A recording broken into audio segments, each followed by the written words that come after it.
உலக தமிழ் மக்கள் அனைவருக்கும் இனிமையான வணக்கம். நான் கார்த்திக் பேசிக்கிட்டு இருக்கேன். ரெண்டாவது வீடியோ ரெடி ஆயிடுச்சுங்க. எஸ், 9ஆம் வகுப்பில் இருக்கக்கூடிய சூழ்நிலை அறிவியலில் நம்ம ஆல்ரெடி ஒவ்வொரு கான்செப்டாக பார்த்துக்கிட்டு இருக்கோம். நைட்ரஜன் சுழற்சி, கார்பன் சுழற்சி, நீர் சுழற்சி, அதுக்கப்புறம் மட்டும் இல்லாமல் தாவரங்களின் தகவமைப்புகள் அப்படிங்கிற கான்செப்டில் 3 முக்கியமான பிரிவுகளில் நீர் தாவரங்கள் முடிச்சிட்டோம். ஸோ இந்த வகுப்பில் நம்ம என்ன பார்க்க போகிறோம் அப்படின்னு பார்த்தீங்கன்னா, அந்த தாவரங்களின் தகவமைப்பில் இருக்கக்கூடிய 2வது அன்று 3வது, அதாவது இடைநிலை தாவரங்கள் மற்றும் வறண்ட தாவரங்கள் கான்செப்ட் மட்டும் பார்க்க போகிறது மட்டும் இல்லாமல், ஸோ எப்படி தாவரங்களின் தகவமைப்புகள் பார்த்தது போல் விலங்குகளுக்கான தகவமைப்புகள் இருக்குது. இந்த விலங்குகளுக்கான தகவமைப்புகளை மிக முக்கியமாக 2 பேரை பற்றி பார்க்க போகிறோம். ஒருத்தங்க பேர் வவ்வாலு, இன்னொருத்தங்க பேர் மண்புழு. சரி, கிளாஸுக்கு போயிடலாம் வாங்க. இது எக்ஸாமுக்கு ரொம்ப முக்கியம். அப்போஸ் குளுக்கோஸ் அப்போஸ்ங்க, அப்போஸ்னா ஆமான்னு அர்த்தம். ஐயோ அலாட்டாய்க்கடா அலாட்டாய்க்க. வறண்ட தாவரங்கள், அது மட்டும் இல்லாமல் இடைநிலை தாவரங்கள், இந்த ரெண்டையும் கம்பேரிஷன் பண்ணி படிச்சிட்டோம்னா பெஸ்ட்டு. ஸோ ஷார்ட் அண்ட் ஸ்வீட்டாக டக்குன்னு ஈஸியாகவே முடிச்சிடலாம். ஒன்றும் பிரச்சனை இல்லை. ரொம்ப கண்டென்ட் கம்மியாக இருக்குது. புரிஞ்சு படிச்சுட்டா ரொம்ப அருமை. சரிங்களா? புரிஞ்சு படிக்கிறதுக்கு தானே இவ்வளோ தூரம் கஷ்டப்பட்டுக்கிட்டு இருக்கோம். சரிங்களா? சரி, ஃபர்ஸ்ட் நம்ம பார்க்குறது வறண்ட தாவரங்கள். வறண்ட தாவரம், இங்கே இடைநிலை தாவரம்.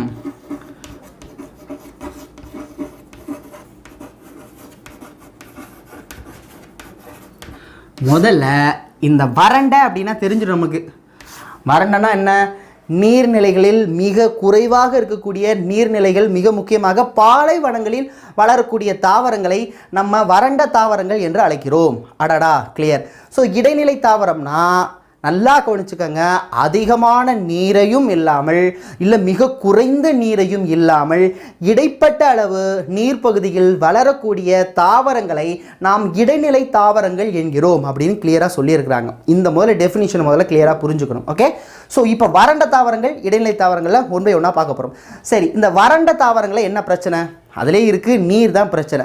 அப்போ கொஞ்சமாக இருக்கக்கூடிய நீரை அது வாழ்கிறதுக்கு தேவையாக தங்களுடைய உடலை அமைத்து கொள்ள வேண்டும். தன்னுடைய இயக்கமும் அப்படி தான் இருக்கணும். அப்போ கொடுக்கக்கூடிய நீரை எப்படி ஒட்டகம் நீரை உறிஞ்சி பத்திரமா வச்சுக்கிறது போல் இந்த தாவரங்களும் இவங்களுடைய உடலமைப்பு எப்படி இருக்கும் அப்படின்னு பார்த்தீங்கன்னா, இதனுடைய ஃபுல் செயல்பாடுகள் நீரை தக்க வைத்து கொள்ளக்கூடிய உடல் அமைப்பை பெற்றுள்ளது. இதை முதல்ல கரெக்டாக புரிஞ்சுக்கணும். இதில் மிக முக்கியமாக, இதுக்கு எடுத்துக்காட்டு சொல்லலை, பட் ஆனால் இதுக்கு எடுத்துக்காட்டு சொல்லியிருக்கிறாங்க.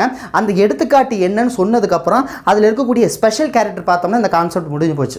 அதில் வெறும் ஸ்பெஷல் கேரக்டர் மட்டும் தான் பார்ப்பாங்க. என்னென்ன அதோடைய கேரக்டரிஸ்டிக்ஸ் மட்டும் பார்த்தோம்னா முடிஞ்சு போச்சு. அவ்வளோதான் இதில் இப்போ இருக்கக்கூடிய கண்டென்ட். சரி, இதில் நம்ம எடுத்துக்காட்டு அப்படின்னு சொன்னால் நீங்கள் ஃபஸ்ட்டு எடுத்தோன்னு சொல்லிடுவீங்க கருவேலம், அடுத்து எருக்களை, எருக்களை, அடுத்து சப்பாத்தி கல்லி. என்ன கல்லி? சப்பாத்தி கல்லி. சப்பாத்தி சப்பாத்தி கல்லி.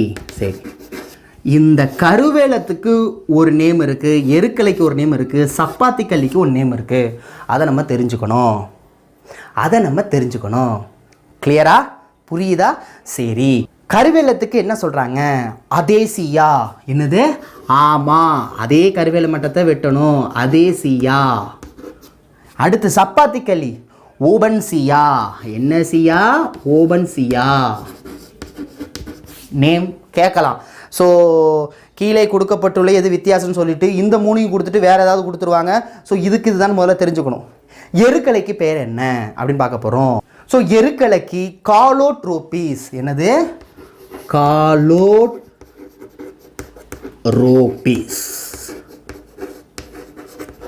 இந்த 4 தான் உங்க 3 மிக முக்கியமாக கொடுத்துருக்காங்க.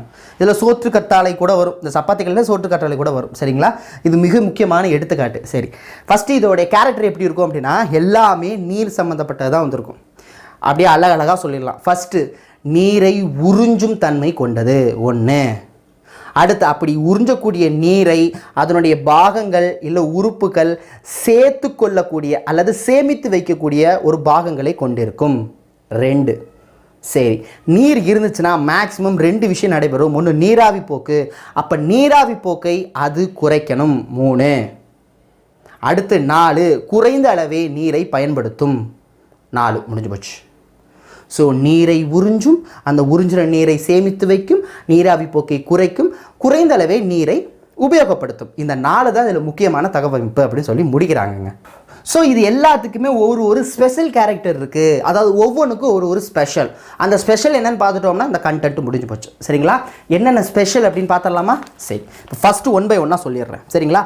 ஃபஸ்ட்டு 1, இப்போ நம்ம எருக்கலை எடுத்துக்குவோம். எருக்கலையில் என்ன சார் ஸ்பெஷல் அப்படின்னா அழகாக சொல்லியிருக்காங்க, இதோடைய வேர் வளர்ச்சியாக இருக்கும். ஏன் வேர் வளர்ச்சியாக இருக்குது?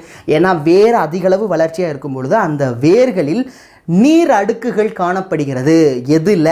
இந்த எருக்கலையில் இருக்கக்கூடிய காலோட்ரோபீஸ் அப்படின்னு சொல்லலாம். ஸோ எருக்கலையில் வேர் வேர் வேர் வளர்ச்சி அதிகமாக இருக்கும். 1 ஓவர். கிளியரா? 2வது அடுத்து ஓபன்சியா. அது யாருப்பா ஓபன்சியா? வேறு யாரும் கிடையாது, சப்பாத்தி களி தான் ஓபன்சியா. சப்பாத்தி களி உங்களுக்கு நல்லாவே தெரியும், தட்டையாக இருக்கும். அந்த தட்டையாக இருக்கிறது அப்படின்னா பேரன் கைமா திசுக்களை கொண்டு நீரை சேமித்து வைக்கிறது. அவங்களே தான் ஓபன்சியா.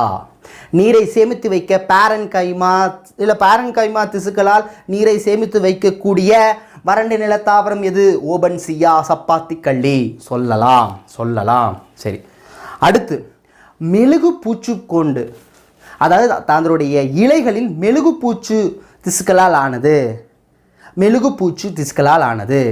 ஏன்னா இதுவும் வந்து நீராவி போக்க குறைக்கிறதுக்காக தான் மேக்ஸிமம் இதுவும் இருக்கும். சரிங்களா? அதாவது நீர் பற்றாக்குறையை கொஞ்சம் தவிர்க்கும். ஓகேவா? ஸோ மெழுகுப்பூச்சு கொண்ட சிறிய இலைகள் கொண்டது வேறு யாரும் கிடையாது, இங்கே மேலே இருக்கக்கூடிய அதேசியா. சிறிய இலைகள், மெழுகுப்பூச்சு கொண்ட இலைகள், மெழுகுப்பூச்சு கொண்ட இலைகள். அவ்வளோதான், முடிஞ்சு போச்சு. வேறு இதில் எதுவுமே சொல்ல. சரிங்களா? அவ்வளோதாங்க. இதில் நீங்கள் எவ்வளோ தூரம் யோசித்தாலும் இவ்வளோ தான். வேறு வந்து இலைகளில் முற்கள் இருக்கிறது அப்படிங்கிறது சப்பாத்தி களி. ஸோ இது ஏதாவது உங்களுக்கு கஷ்டம் இருக்கா? இவ்வளோ தான், முடிஞ்சு போச்சு. அவ்வளோதான், அடுத்த டைம் போயிட வேண்டியதான். ஸோ அதில் எப்படி ஒரு 2-3 பேர் நம்ம நேம் பார்த்தோமோ அது பேர் இதில் ஒரு 3 பேர் இருக்குது. அந்த 3 பேர் மட்டும் பார்த்துங்க. ஓபன்சியா அப்படிங்கிறது சப்பாத்தி களி அப்படின்னு சொல்கிறாங்க. பேரன் கைமா அப்படின்னா சப்பாத்தி களி, முற்கள் கொண்ட இலைகள்னா சப்பாத்தி களி அப்படின்னு சொல்லலாம். ஸோ இதில் இருக்கக்கூடிய ஒன்றுனா வேர். எருக்கலைங்கிறது வேர் வந்து அதிகமாக காணப்படும் நீர் அடுக்குகளால் கொண்டது. இங்கே தான் இந்த நீர் வந்து இருக்குது அப்படின்னு சொல்கிறாங்க. ஸோ இவ்வளோ தான் வறண்ட தாவரம் இருக்கக்கூடிய கான்செப்ட். இப்போ நம்ம அடுத்து தாவி போகிறது என்ன அப்படின்னு பார்த்தீங்கன்னா இடைநிலை தாவரங்கள். ஆல்ரெடி சொல்லியிருந்தேன், இடைநிலை தாவரங்களுக்கு அவங்க 5 பாயிண்ட் மட்டும் சொல்கிறாங்க, அதை மட்டும் தெரிஞ்சுக்கிட்டால் போதும். இடைநிலை தாவரங்கள் என்றால் என்ன? அதிகளவு நீரையும் குறைந்தளவு நீரையும் இல்லாமல் இடைப்பட்ட நீர் பரப்புகளில் வாழக்கூடிய தாவரங்களை இடைநிலை தாவரங்கள் என்று அன்புடன் அழைக்கிறோம் அப்படின்னு சொல்லிடலாம். இதில் இருக்கக்கூடிய கேரக்டரைசேஷன் என்னென்ன அப்படின்னா ஒரு 5 தான் இருக்குது. ஸோ இப்போ ஃபார் எக்ஸாம்பிள் எல்லா தாவரருக்கும் வேர் அப்படின்னு இருக்கும், அடுத்து தண்டு அப்படின்னு ஒன்று இருக்கும், அடுத்து இலை அப்படின்னு இருக்கும். இதை வச்சு தான் நான் பிரிக்க போகிறேன். எப்படி அப்படின்னு பார்த்தீங்கன்னா இந்த வேர் நன்கு வளர்ச்சியுடையதாக இருக்கும். அது மட்டும் இல்லாமல் வேர் மூடியுடன் இருக்கும். வேர் மூடி இருக்குது, மென்ஷன் பண்ணியிருக்கிறாங்க. ஓகேங்களா? அது நீரை சேமித்து வைக்க இருக்கலாம். சரிங்களா? ஸோ வேர் மூடி காணப்படுகிறது. அவ்வளோதான், முடிஞ்சு போச்சு. அடுத்து தண்டு நீண்டமாகவோ மற்றும் கிளையுடன் காணப்படுகிறது. அதை தான் சொல்லியிருக்காங்க. தண்டு நீண்டு இல்லை கிளையுடன் காணப்படுகிறது. இலையை பொறுத்த வரைக்கும் நிறையா ஸ்டேட்மெண்ட் வரிசையாக சொல்கிறாங்க. இலை அகன்று இருக்கும், இலை அகன்று இருக்கும், தடித்து இருக்கும், அகலமாக இருக்கும். இலை அகலமாக இருக்கும். முடிஞ்சு போச்சு, அது மறந்துடவே கூடாது. தடித்து இருக்கும். இதுதான் இந்த இலையில் இருக்கக்கூடிய கான்செப்ட். அது மட்டும் இல்லை, இன்னும் இருக்குது. இந்த இலையில தான் கியூட்டிக்கல் இருக்கக்கூடிய மெழுகுப்பூச்சு இருக்குது. இதுலேயும் மெழுகுப்பூச்சி சொன்னோம், ஆனால் இதில் கியூட்டிக்கல் அப்படிங்கிற மெழுகுப்பூச்சின்னு மென்ஷன் பண்ணியிருக்கிறாங்க, அதுக்காக சொல்கிறேன். ஸோ மெழுகுப்பூச்சு காணப்படுகிறது. இது ஈரப்பதம் இருக்குது பார்த்தீங்களா, அது நீர் இழப்பை தடுக்கிறது. ஈரப்பதம் கொண்டு நீர் இழப்பை தடுக்கிறதுக்கு இந்த மெழுகு போன்ற கியூட்டிக்கல் அப்படிங்கிற ஒரு மெழுகுப்பூச்சி அதில் இருக்குது, இலையில் இருக்குது அப்படின்னு சொல்லியிருக்காங்க. இடைநிலை தாவரங்கள் இருக்குது. நல்ல வேலை எடுத்துக்காட்டு கொடுக்கல. ஓகே, சரி. அடுத்த கான்செப்ட் என்ன அப்படின்னு பார்த்தீங்கன்னா இதில் கூட இலை மூடி இருக்குங்கிறாங்க. எப்படி சொல்கிறாங்கன்னா அதிக அளவு காற்றோ வெப்பமோ நடந்தால் நீராவி போக்கை தடுப்பதற்கு இலை மூடி காணப்படுகிறது அப்படிங்கிற மாதிரி சொல்கிறாங்க. இதுதான் வறண்ட தாவரங்களுக்கும் இடைநிலை தாவரங்கள் இருக்கக்கூடிய மிகப்பெரிய கான்செப்ட். அப்போ நீர் தாவரங்கள், வறண்ட தாவரங்கள், இடைநிலை தாவரங்கள், இவ்வளோ தான் கிளியர். வேறு இதிலேருந்து கொஸ்டின் ரொம்ப கேட்கலாம். அப்படி பார்த்தீங்கன்னா நீர் தாவரத்தில் இருக்கக்கூடிய தாவரத்தின் பெயரும் வறண்ட தாவரத்தின் பெயரும் கொடுத்து கேட்கலாம். பேரன் கைமா சொல்லியாச்சு, மறந்துடாதீங்கோ. சரிங்களா? புரியுதா? அழிச்சிடலாமா? சரி. இப்போ நம்ம அடுத்து பார்க்க போகிறது என்ன அப்படின்னு பார்த்தீங்கன்னா, விலங்குகளுக்கான தகவமைப்புகள். ஆக்சுவலாக எப்படி தாவரங்கள் ஒவ்வொரு சூழலில் வாழ்வதற்காக இயற்கையாகவே அந்த உடல் மற்றும் செயல்பாடுகளில் எப்படி ஒரு ஸ்பெஷல் கேரக்டர் இருக்கோ விலங்குகளுக்கும் இருக்குது சார். மேக்சிமம் விலங்குகளுடைய உடல் இயக்கமானது இல்லை உடல் இயக்க செயல்பாடுகள், வளர்சிதை மாற்றம், இனப்பெருக்கம், இது எல்லாமே இயற்கை காரணிகள் இருக்கக்கூடிய வெப்பம் மற்றும் ஒளியால் மிகப்பெரிய ஒரு பாதிக்கக்கூடிய காரணிகளாக இருக்கிறதுன்னு சொல்லியிருக்கிறாங்க புத்தகத்தில். அப்போ இந்த ஒளி மற்றும் வெப்பத்தின் அடிப்படையில் இது ரெண்டையும் தாக்கத்தை ஏற்படுத்தாமல் தங்களது உடலை அமைத்து கொண்டு இயற்கையாக இருக்கக்கூடிய மிக முக்கியமாக 2 உயிரினங்களை பற்றி பார்க்க போகிறோம். அந்த 2 பேரில் ஃபர்ஸ்ட் பிளேஸ் இப்போ யாரை பார்க்க போகிறோம்னா வவ்வாலை பார்க்க போகிறோம். யாரை பார்க்க போகிறோம்? வவ்வாலே. சரியான வவ்வாலுக்கு பிறந்தவனா இருப்பாங்கன்னு சொல்லுவாங்க தெரியுமா? ஏன் இது எப்போ சொல்லுவாங்க இந்த டைலாக்கு? வவ்வால் மாதிரி. சரிங்களா? சும்மா ஏதாவது சொல்லக்கூடாது. சும்மா ஒரு வவ்வால் மாதிரி. சரி, ஓகே. ஏன் அந்த டைலாக் சொல்லுவாங்க? நைட்லாம் கண்ணே அப்படியே முழிச்சுக்கிட்டே இருந்தோம்னு வச்சுங்களேன், தூங்காமல் சரியான வவ்வாலுக்கு பிறந்தோம் அப்படின்னு சொல்லுவாங்க பழமொழி. சரிங்களா? ஏன்? இது நைட் நேரத்தில் தான் சுற்றிக்கிட்டு தெரியும், அதனால தான் அந்த பழமொழி வந்துச்சு. சரி, இப்போ வவ்வால் என்ன, வவ்வாலுடைய கேரக்டரைசேஷன் என்ன அப்படின்னு வரிசையாக பார்க்க போகிறோம். சரிங்களா? இதில் ஃபஸ்ட் எடுத்தோன்னே வவ்வால் பார்க்கும்போது அவங்க ஃபஸ்ட் வார்த்தை என்ன சொல்லிட்டாங்க அப்படின்னு பார்த்தீங்கன்னா, பாலூட்டி, பறக்கக்கூடிய பாலூட்டி வகை ஒரே உயிரினம் வவ்வாலே. பறக்கக்கூடிய இல்லை பறவை இனத்தில் இருக்கக்கூடிய பாலூட்டி அப்படிங்கிறது வவ்வால் மட்டுமே அப்படின்னு ஃபஸ்ட் லைனே கொடுத்துட்டாங்க. அதை நீங்கள் மறந்துடக்கூடாது. சரிங்களா? 2வது ஸ்டேட்மெண்ட் என்னென்ன, மேக்ஸிமம் இது பகலில் தெரியாது. ஏன் பகலில் தெரியாது அப்படின்னு ஒவ்வொன்றுத்துக்கும் ஒவ்வொரு ரீசன் இருக்குது. சரிங்களா? அதில் ஃபஸ்ட்டு நம்ம பார்க்க போகிறது, இது பகல் நேரத்தில் எங்கே வாழும்? குகையில் வாழும், இல்லை மர பொந்தில் வாழும், இல்லை ஏதாவது இடுக்கில் வாழும், இல்லை பழைய மர இதில் அதெல்லாம் வரும். இந்த சிறிய இது ஓட்டை அந்த இதெல்லாம் வாழும். பகல் நேரத்தில் அங்கே தான் வாழ்ந்துக்கிட்டு இருக்குது அப்படிங்கிற மாதிரி சொல்கிறாங்க. பாறை இடுக்கு எல்லாத்துலேயுமே வாழுது. சரி, இதோட முக்கியமான விஷயம் என்ன, இதனால் நம்மளுக்கு ஏதாவது யூஸ் இருக்கானா? கண்டிப்பாக. இது ஆக்சுவலாக இதோட உணவு என்னென்னா பூச்சிகளை உண்றது தான் அதோட, பூச்சியை தான் இது சாப்பிட்டு வாழும். அது மட்டும் இல்லாமல் மகரந்த தூள் மாற்றுபாடுறதுக்கு இது முக்கிய, தாவரங்களின் மகரந்த தூள் இனப்பெருக்கத்துக்கு இது ஒரு முக்கிய பங்கு வகிக்குது அப்படிங்கிற மாதிரி சொல்கிறாங்க வவ்வால். ஓகேவா? அந்த பூச்சி உணவு, இந்த பூச்சி உண்றது அப்படின்னு நிறைய பேர் சொல்லுவாங்க. ஆக்சுவலாக மீயொலி மூலமாக தனது உணவை தேடி கரெக்டாக கேப்சர் பண்ணுற ஒரே ஆள் நம்ம வவ்வால் மட்டும்தான் சொல்லுவாங்க. ஏன்? மீயொலியை பயன்படுத்தி, மீயொலினா அதிக அளவு ஒளி இருக்கக்கூடிய மீயொலியை பயன்படுத்தி அந்த உயிரினத்தை எங்கே இருக்குன்னு இதால் உணர முடியும். அப்போ உடனே டக்குன்னு ஒரு வார்த்தை கேட்பாங்க, அப்போ இதுக்கு கண் இல்லை தானே? கிடையாது, வவ்வாலுக்கு கண் உண்டு அப்படின்னு சொல்லி ஒரு ஸ்டேட்மெண்ட் சொல்லி முடிக்கிறாங்க. புழுக்கு தான் கண்ணு கிடையாது அப்படின்னு சொல்கிறாங்க. இந்த 2 இதுக்கும் ஒரு வித்தியாசம் நல்லா புரிஞ்சுக்கோங்க. வவ்வால் குளிர்கால உறக்கம், மண்புழு கோடைகால உறக்கம். ஏன் அப்படின்னு பார்க்க போகிறோம். பார்க்கறதுக்கு முன்னாடி இது இரவில் மட்டும்தான் பயணிக்குது. காரணம் என்ன? இரவில் மட்டும்தான் சுற்றிக்கிட்டு இருக்குது. நம்ம ஆல்ரெடி முன்னாடியே சொன்ன மாதிரி இரவில் தான் இதோடைய செயல்பாடுகள் அதிகமாக இருக்குது. காரணம் என்ன அப்படின்னு பார்த்தீங்கன்னா, இதில் இருக்கக்கூடிய இறக்கை இருக்குது பார்த்தீங்களா, இறக்கை, அந்த இறக்கை வெப்பத்தை உறிஞ்சும் தன்மை கொண்டது. அந்த வெப்பத்தை உறிஞ்சுவதனால அது பறக்கிறதுக்கு அதிக ஆற்றல் தேவைப்படுகிறது. அதனால் அது மேக்ஸிமம் பகலில் எந்த ஒரு செயல்பாடும் இருக்கிறதில்லை அப்படின்னு புத்தகத்தில் அழகாக சொல்லியிருக்கிறாங்க. சரி, இதோடைய உடல் அமைப்பில் என்னென்ன விஷயம் இருக்குது அப்படின்னு வரிசையாக பார்த்தோம்னா, ஃபஸ்ட்டு இதோடைய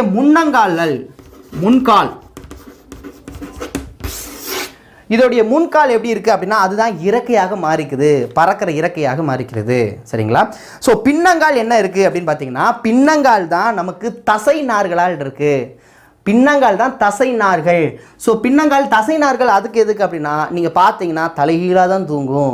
தலைகீழாக தூங்கும்போது அதோடைய பின்னங்கால்கள் அப்படியே கற்பூரமாக அப்படியே பிடிச்சிக்கும். பின்னங்கால் இருக்கக்கூடிய தசை நார்கள் மூலமாக தான் அவங்க தலைகீழாக தூங்குறாங்க.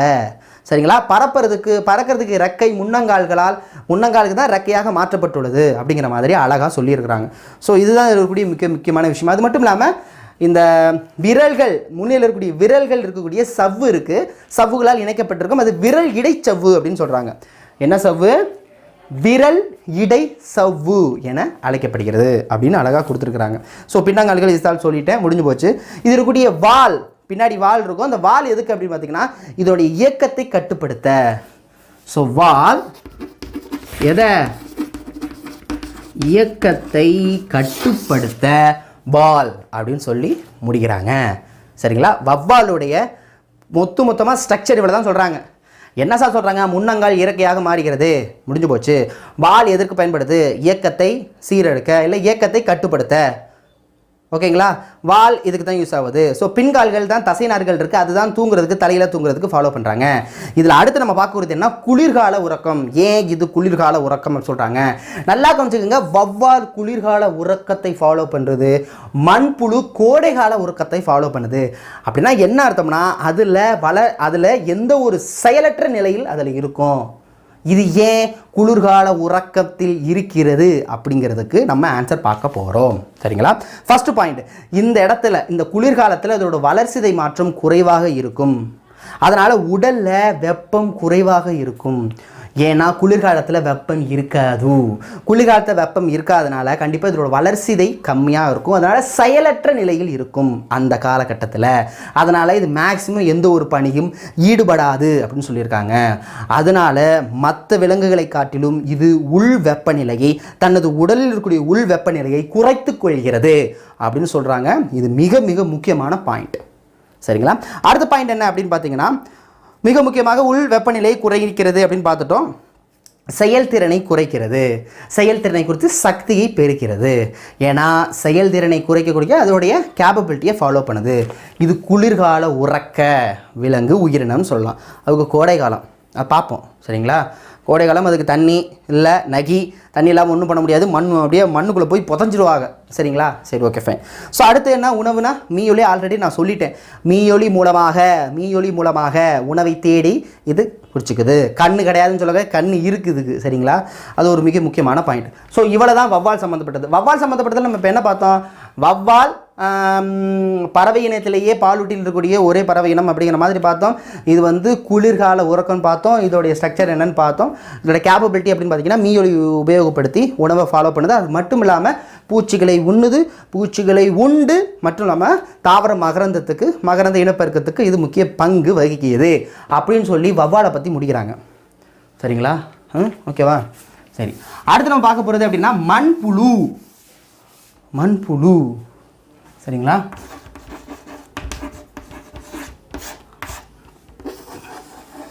மண்புழு வலைய சொன்னால் பாம்பு வரைஞ்சி வச்சிருக்கிறியடா அப்படின்னு சொல்லக்கூடாது. ஓகேவா? ஓகே. இதுக்கு பேர் மயிர்கால்கள் அப்படின்னு சொல்கிறாங்க. ஓகேங்களா? மயிர்கால்கள் அப்படின்னு சொல்கிறாங்க. சரி, ஓகே, அதை வரிசையாக பார்க்கலாம். இது மயிர்கால்கள் எதுக்கு? ஒரு இடத்துலேருந்து இன்னொரு இடத்துக்கு நகர்றதுக்கு. இதோட தோல், இதோடைய ஸ்ட்ரக்சர் அடுக்கடுக்காக இருக்கும். பார்த்துருக்கீங்களா? ஏன்னா மண்புழு மாதிரியா வரைஞ்சிருக்க, மண்புழு மாதிரி. ஓகேவா? மண்புழு கிடையாது.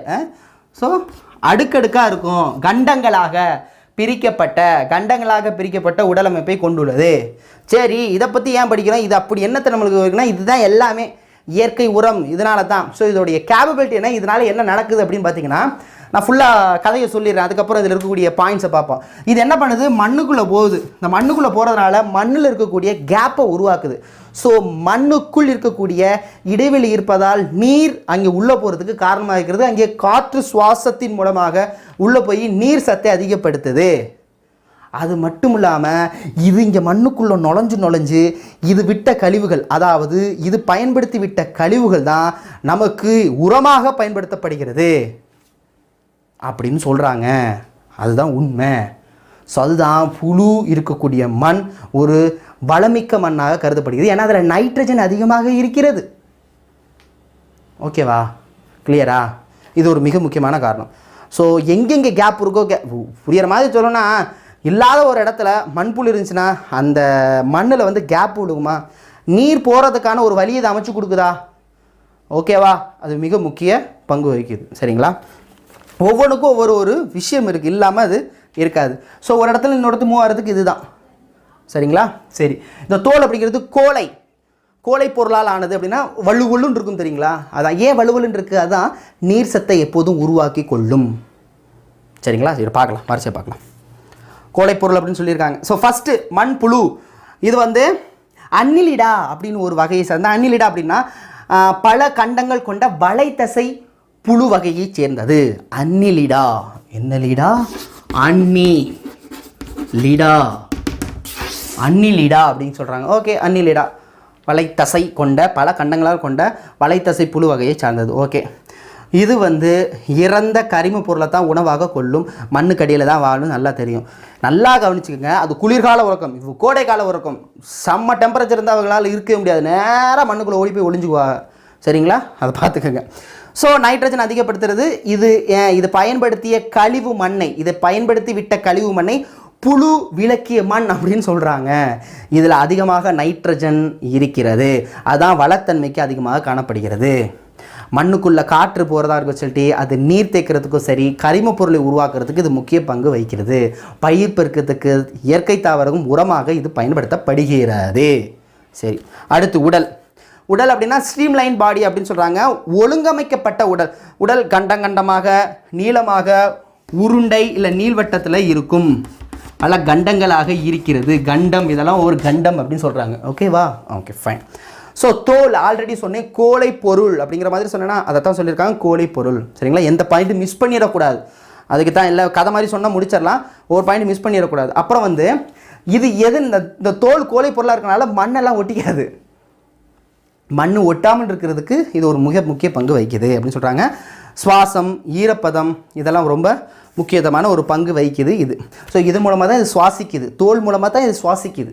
தோல் மூலமாக சுவாசிக்கிறதுனால தான் உயிர் வலி அது வந்து இது ரத்தத்துக்குள்ளே போகுது சொல்கிறாங்க. மண்புழு சுவாசிக்கிறதுக்கு தோல் உபயோகப்படுத்தப்படுகிறது, மறந்துடாதீங்க. சரிங்களா?